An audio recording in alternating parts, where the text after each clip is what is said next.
네, 안녕하세요. 네, 오늘도 2022학년도 시험 해설 강의 이제 하도록 할 건데요.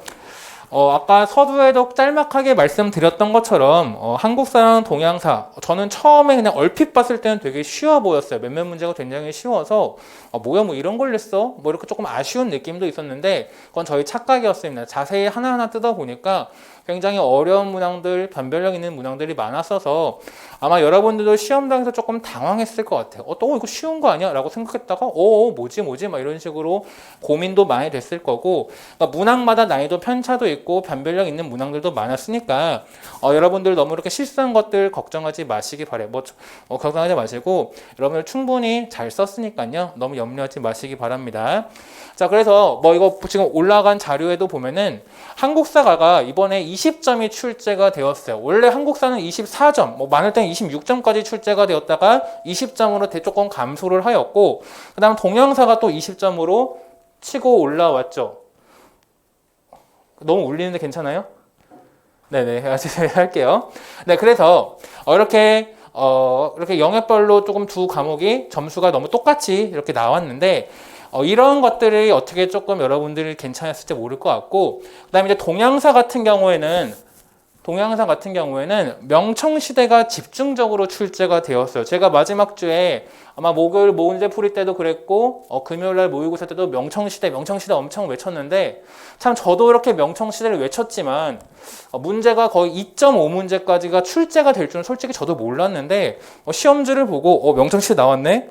또 나왔네? 또 나왔네? 막 이러면서 저도 깜짝깜짝 놀라기도 했는데, 어쨌거나 출제자분께서 명청시대로 조금 변별력을 많이 가지고 가고 싶어 했던 것 같아요. 그래서 마지막 주에 명청시대 정리 다시 한번 하신 분들은 특히 시험장에서 더 좋은 결과 나오신 것 같고, 우리 수강생 분들은 대체적으로 마지막 주에 좀 명청시대 많이 보셨으니까 그런 것들 훨씬 더 유리하지 않을까 싶습니다. 유리하지 않을까 싶어서 이렇게 간단하게 보았고, 다시 한국사 전체 여러분들 수험생 여러분들도 있고 우리 수업을 듣지 않은 분들도 답안지를 제가 좀 나름대로 수합을 해서 받아봤는데,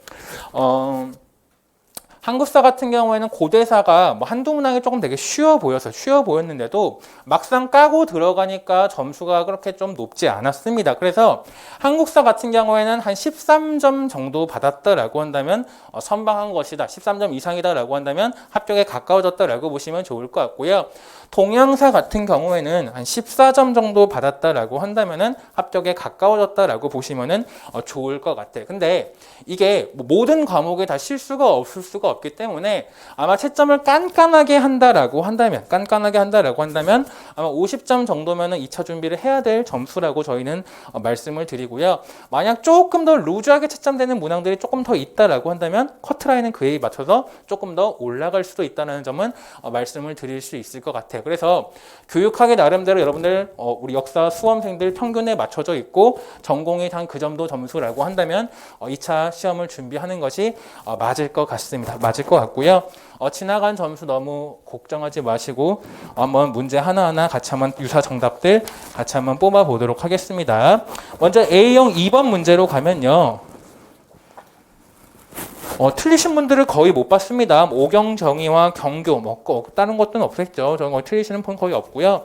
그다음 A형 3번 문제로 가서도 사학 그리고 사덕, 기역과 니은의 사학과 사덕을 쓰는 문제였고, 아마 저희 수강생 분들은 이 지문만 하더라도 기본 교재에 실려 있기도 하고 문풀이나 모의고사도 여러 번 풀어봤던 지문이라서 틀리신 분은 거의 못 봤어요. 한 20명 중에 한두 명 정도 하나 정도 틀렸을까 싶은 정도인데, 근데 다른 혼자서 공부하신 분들이나 다르게 공부하신 분들은 보니까 사덕을 대체로 많이 틀리셨더라고요. 그래서 이거는 2점 정도 받았다라고 한다면 다른 분들보다 1점 정도 앞선다라고 생각을 하시면 좋을 것 같아요. 다른 분들은 다 틀리신 분들도 있고 1점만 맞으신 분도 굉장히 많기 때문에 여러분들이 3번 문제에서 2점 받아갔다라고 한다면 남들보다 하나 더 앞선다라고 보시면 좋을 것 같고요. 그 다음 4번 문제도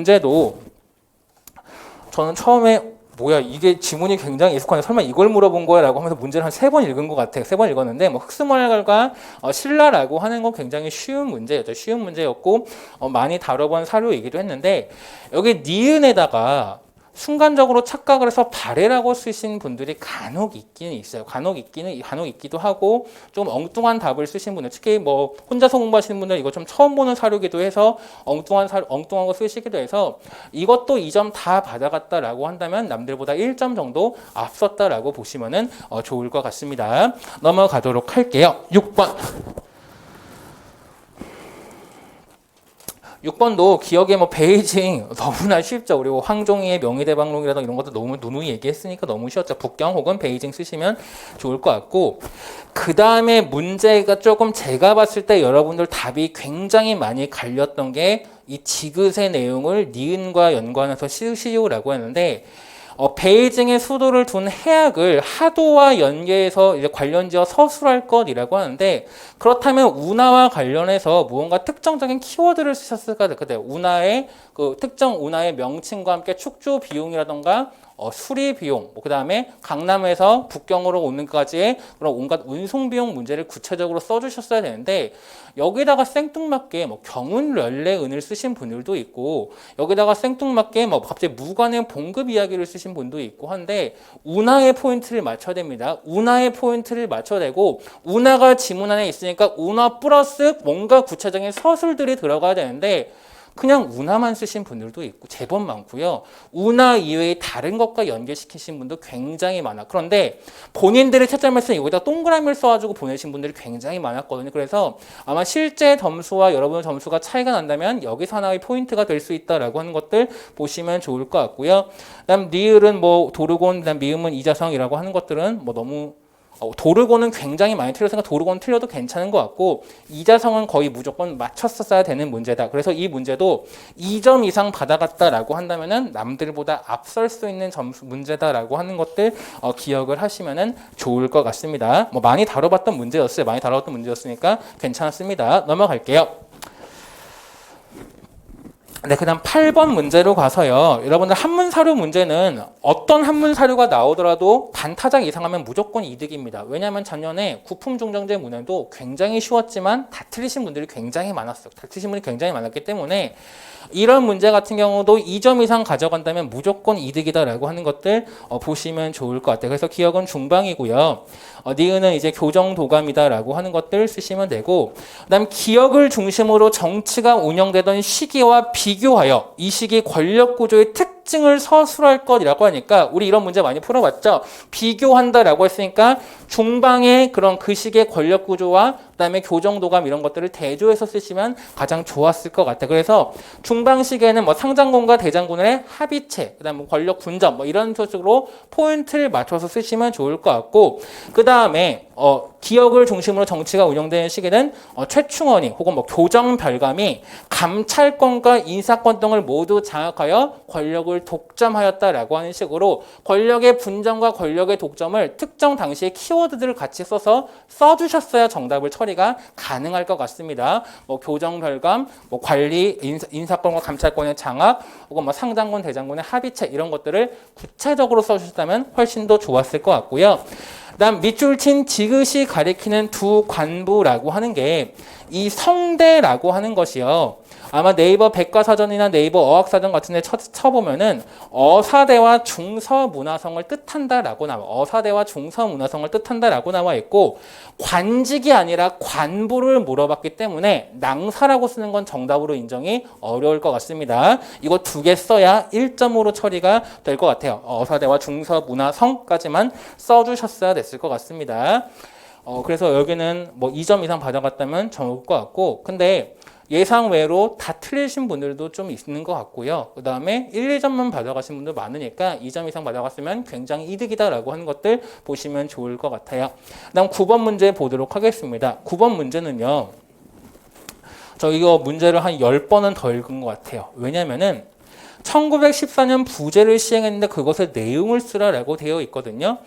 근데 지문의 내용이라던가 혹은 우리가 흔히 보는 길잡이라던가 혹은 한국사 시대사 총서, 푸른 역사에서 나온 한국 근대사 같은 책들을 보게 되면은 이 부제의 내용으로 보통은 제가 모범 답안에 다룬 것들을 이야기를 하고 있어요. 즉 개항 이후 일본인들이 집단적으로 거주하고 있던 지역의 행정적 주의를 높이고자 하는 의도로서 실시한 것이다라고 하는 식으로 이야기를 하고 있어서 제 생각은 이것도 정답이 가능할 것 같고, 그다음 이 1914년 시행했던 부제의 그 해당 법령을 보게 되면요.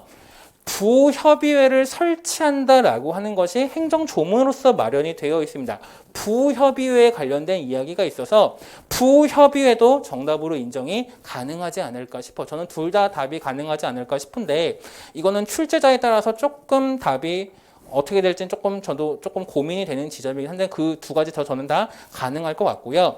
다만 이런 답들은 안 됩니다. 뭐 경성부등 도시를 부로 지정하였다 이런 식으로 도시를 부로 지정하였다 이런 정도만 쓰시고 자기 동그라미라고 치신 분들 굉장히 많은데 그것은 정답으로 당합이 어려울 것 같습니다. 그런 것들 감안해 보시면 좋을 것 같고, 그다음에 밑줄 친 니은의 원인을 일제히 1920년의 농업정책의 실행 방법과 관련지어 서술하고라고 돼 있어. 실행 방법과 관련지어 서술하고라고 되어 있으니까 구체적으로 쓰셨어야 됩니다. 산미 증식 계획의 실행 과정 속에서 수리조합에 편입되고 수세의 과중한 부담 이런 식으로 해서 산미 증식 계획과 그 내부에서 들어가는 특정 정책이 영향을 미친 것들을 구체적으로 써주셨어야 돼. 우리 이런 것들 많이 해봤죠. 서술하고 같은 것들을 특히 더 구체적으로 쓰라고 했었죠. 그래서 이런 것들 대체로 많이 써주셨는데 여기다가 산미증식 계획만 쓰신 분들도 제법 됐습니다. 그거는 조금 저는 정답으로 어렵지 않을까. 서술하고라고 굳이 물어봤으니까 조금 어렵지 않을까 싶고요. 그 다음에 지읒도 저는 굉장히 고민을 많이 했어요. 왜 고민을 많이 했냐면 지금 이 지읒이 포함된 문장을 한번 보세요. 경성과 같은 대도시는이 주어입니다. 경성은이 주어가 아니라 경성과 같은 대도시는이 주어예요. 그렇다면 경성에만 너무 특징을 맞추지 말고 포괄적으로 쓰셨어야 되지 않을까라고 저는 생각을 했는데, 근데 이거는 출제위원분께서 어떻게 생각하셨는지는 모르겠어요. 어떻게 생각하시는지 모를 것 같아서 조금 저도 고민이어서 저는 조금 정답을 길게 잡았습니다. 즉 도로시설, 은행, 백화점, 상가 등 근대적 도시 모습을 갖춘 일본인 거주지역과 이를 갖추지 못한 조선인 거주지역으로 나뉘었는데 경성의 경우 일본인 거주구역은 남촌과 조선인 거주구역은 북촌으로 나뉘었다. 이런 식으로 썼는데 근데 여러분들 상당수 답이 남촌, 북촌으로만 이렇게 쓰신 답들이 많거든요. 그래서 이게 아마 채점 과정 속에서 조금 고민되지 않을까 싶어요. 저 같으면은 이거 이렇게 썼을 수도 있었을 것 같아 라면서 정답 처리를 해줄 것 같은데 출제자 분께서 어떻게 정답을 설정하시냐에 따라서 북촌 남촌만 써도 맞게 할 수도 있고 틀리게 할 수도 있을 것 같아요. 제가 어제 하루 종일 고민해 본 거는 저는 그 정도로 하지 않을까 싶어. 그래서 출제자에 따라서 조금 달라질 수도 있다. 근데 북촌, 남촌 정도로만 썼어도 정답으로 인정은 가능할 것 같기는 한데 문장 자체가 조금 애매하다라고 하는 것들 보시면 좋을 것 같고, 교과서에는 도시의 빈민들은 도시 외곽에 빈민촌을 형성하였다. 이런 서술들이 나와 있어서 그런 것들도 정답으로 처리가 가능하지 않을까 싶고요. 니을은 대부분 다 맞으셨습니다. 애국반 우리 많이 문제 풀어봤으니까 다 많이 맞췄던 것 같습니다. 넘어가겠습니다.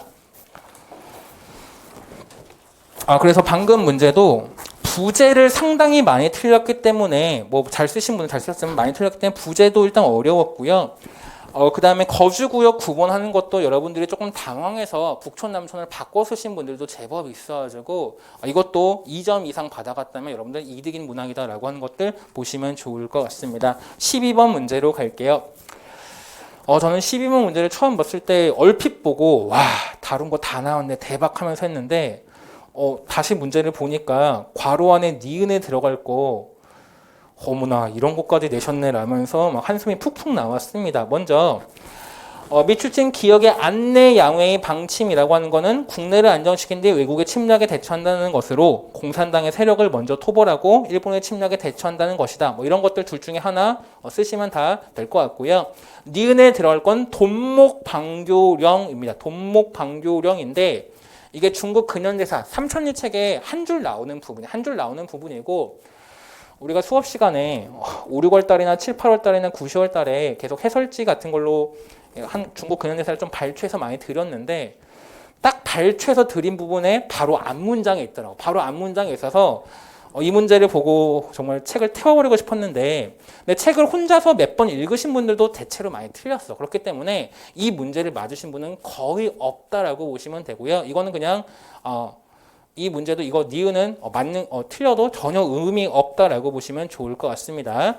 그 다음에 두 번째가 조금 작성 방법에 또 답이 많이 갈렸어요. 그러니까 첫 번째는 기억의 내용 다 썼고 니은은 다 틀렸으니까 1점 무조건 가져가면 되고 그 다음에 나를 선언한 운동에 일어난 배경과 괄호 안에 니은에 들어갈 운동 즉 12구 운동과 5.4 운동의 배경을 디귿의 요구로 야기된 지역 문제를 포함하여 각각 서술할 것이라고 되어 있습니다. 그렇다면 이 디귿이 일본을 가리키는데 5.4 운동은 여러분 대체로 잘 썼어요. 산둥지방, 그러니까 독일이 가지고 이권을 가지고 있던 산둥지방의 이권을 일본이 가져가는 것에 대해서 반발하게 되면서 일어났다. 산둥지방을 잘 썼거든요. 그런데 12구 운동을 지역 문제를 포함하여 각각 서술할 것이라고 하는데 제가 고민이 되었던 건 뭐였냐면은 한국인을 위한 중국사는 북부 중국이라고만 나와 있어. 그래서 여러분들이 상당수가 북부 중국이라고만 썼어. 그런데 여기에 굳이 지역 문제를 포함하여 서술할 것이라고 하는 바람에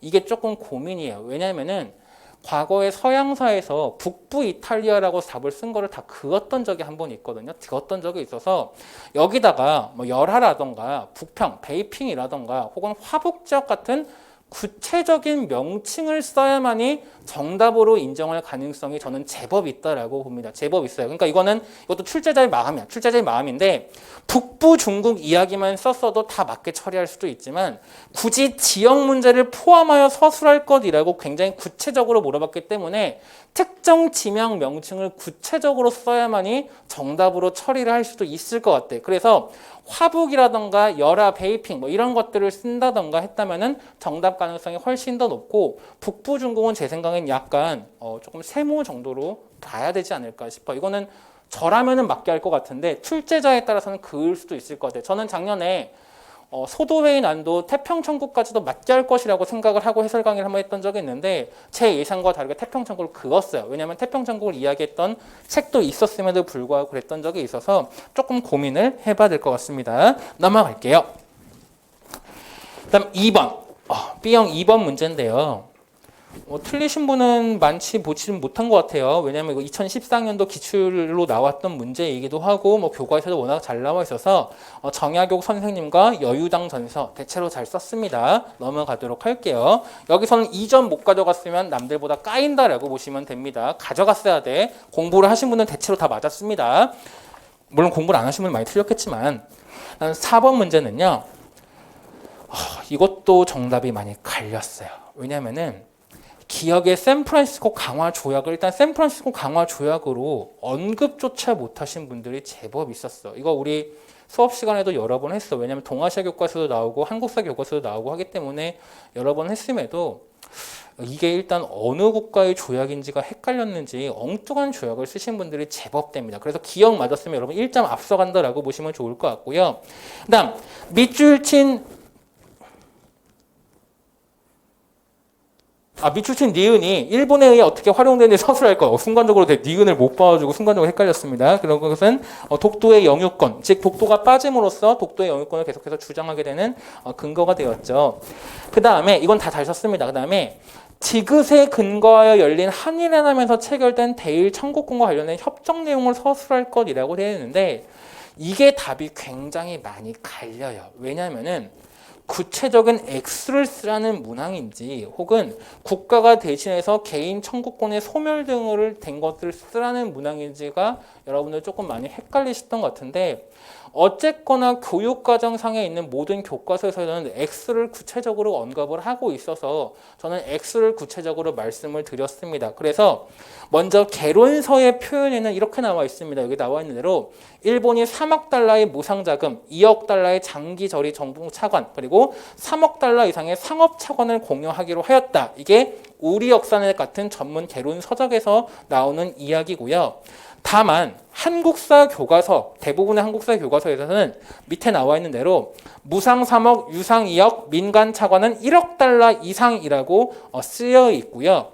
그 다음에 2015 천재 동아시아 교과서 등에는 유무상 통합으로 8억 달러라고만 쓰여 있습니다. 그렇기 때문에 이런 액수를 쓰면서 개인 청구권이 소멸되었다, 아니면 뭐 국가가 대신해서 그런 배상금을 챙겼다, 이런 것들을 쓰시면은 아마 정답으로 처리가 전부 다 가능할 것 같고, 다만 독립축하금 성격 뭐 이런 것만 쓰시게 되면 조금 정답이 어렵지 않을까 싶어. 왜냐하면 조약 본문에는 그런 내용들이 명확하게 나와 있지 않고 액수 얘기만 하고 있기 때문에 아마 액수 쪽으로 접근하는 게 저는 가장 옳다라고 보는데, 이것도 아마 출제자가 어떻게 정답을 어디까지 인정해 주시느냐에 따라서 조금 갈리실 것 같기는 해. 갈리실 것 같기는 한데, 그래서 아마 근데 액수를 여러분들 은근히 틀려서 쓰거나 엉뚱한 이야기를 쓰신 분들이 좀 있어서 디귿도 맞았다라고 하면 굉장히 이익이다. 근데 틀려도 뭐 나쁘지 않다라고 보시면 좋을 것 같고요.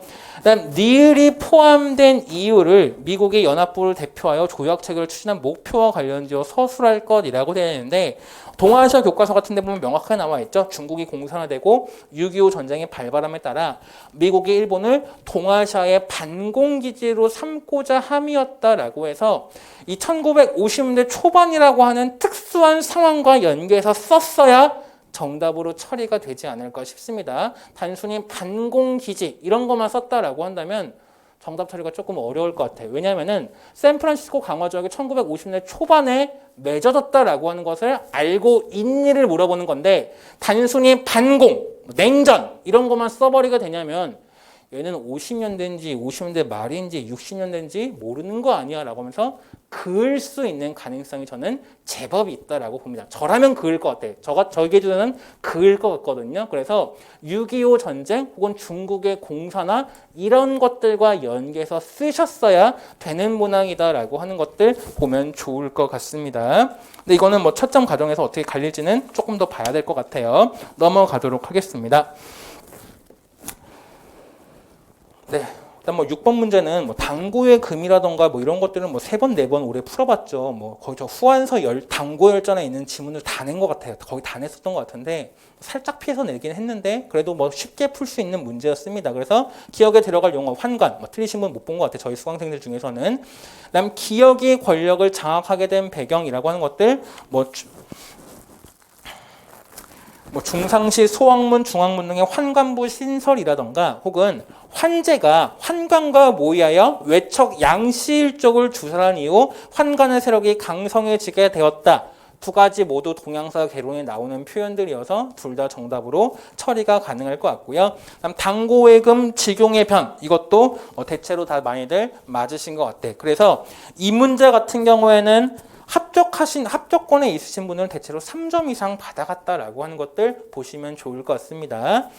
다음 7번 문제는요. 한문 사료 문제죠. 뭐 제가 한문 사료를 뭐 지금 여기서 해석하면 듣지도 않을 것 같은데 문제가 되게 쉬웠어. 왜 쉬웠냐면은 해석을 하지 않고도 풀 수 있는 문제였어요. 왜 풀 수가 있었냐면요.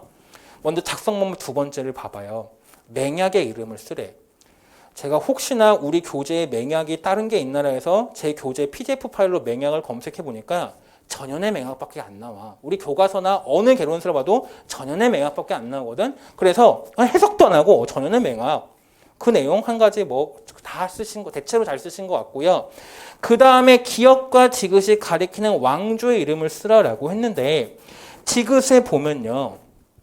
원호라고 쓰여 있어. 원호. 우리가 지문 한문 사료 문제 때도 봤던 문제 보기도 했습니다. 원호라고 쓰니까 서화 쉽게 갔고요.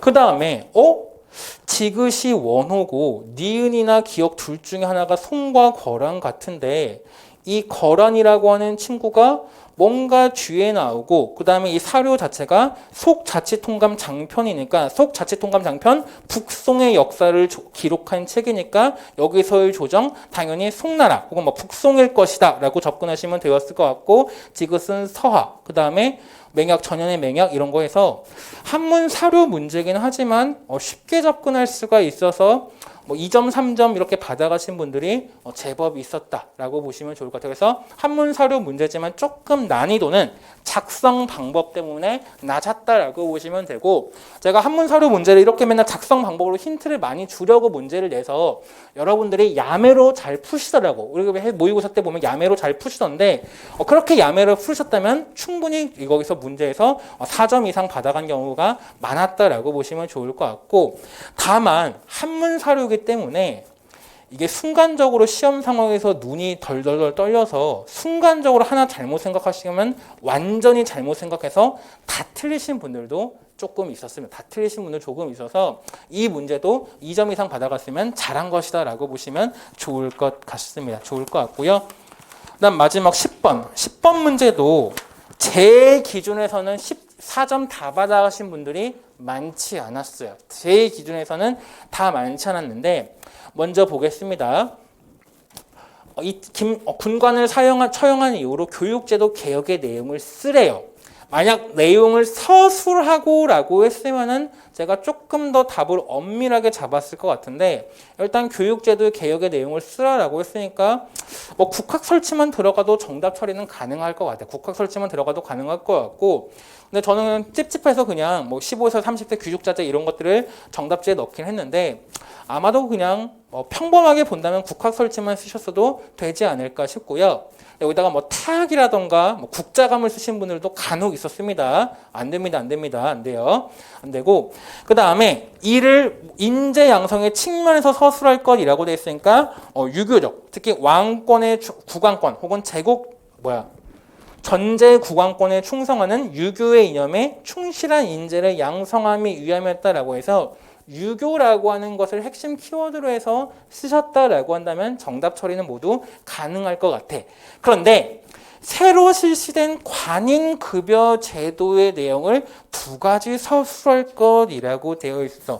새로 실시한 급여 제도의 내용을 두 가지 서술할 것, 이게 1점만 받아가시는 분들이 되게 많을 것 같아. 왜 그러냐면은 먼저 여기 답자에 있는 대로 수조권을 인정하는 관료전을 지급한 것, 이거는 대부분 잘 쓰신 것 같고요. 두 번째는 노급 폐지만 쓰신 분들이 되게 많은데, 지금 내가 새로 관인으로서 급여를 가져가는 게 뭐냐라고 하니까 노급을 폐지하면서 새롭게 주는, 즉 세조라고 하는 것들을 쓰셨어야 정답 처리가 가능할 것 같아. 노급 폐지만 쓰면 정답 처리가 조금 어려울 수도 있을 것 같아. 제 생각엔 그렇습니다.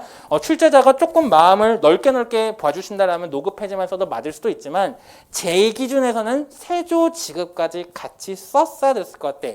왜냐하면 과거 기출문제에서도 충년사조를 가지고 한번 장난을 치셨던 문제가 한번 있었기 때문에 이런 것까지 썼어야 4점이 다 가능한데요. 근데 말씀드렸지만 이 문제 제가 여러분 거 엄밀하게 채점해 봤을 때 4점 다 받아가신 분들보다는 한 점 정도 틀리신 분들이 제법 많았습니다. 제법 많아서 이 문제에서는 3점 이상 받아갔다라고 한다면 잘 푸신 거다라고 하는 것들 염두에 두시고 보시면 좋을 것 같고요.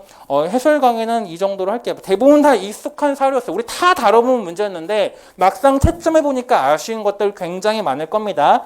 우리도 이 정도면은 남들은 더 할 테니까 여러분들 틀리신 거에 너무 마음 아파하지 마시고 2차 준비 잘 하시면은 분명히 좋은 결과 있으실 거니까 한번 2차 강의 때 더 열심히 뵙도록 하겠습니다. 오늘 해설 강의는 여기까지 할게요. 감사합니다.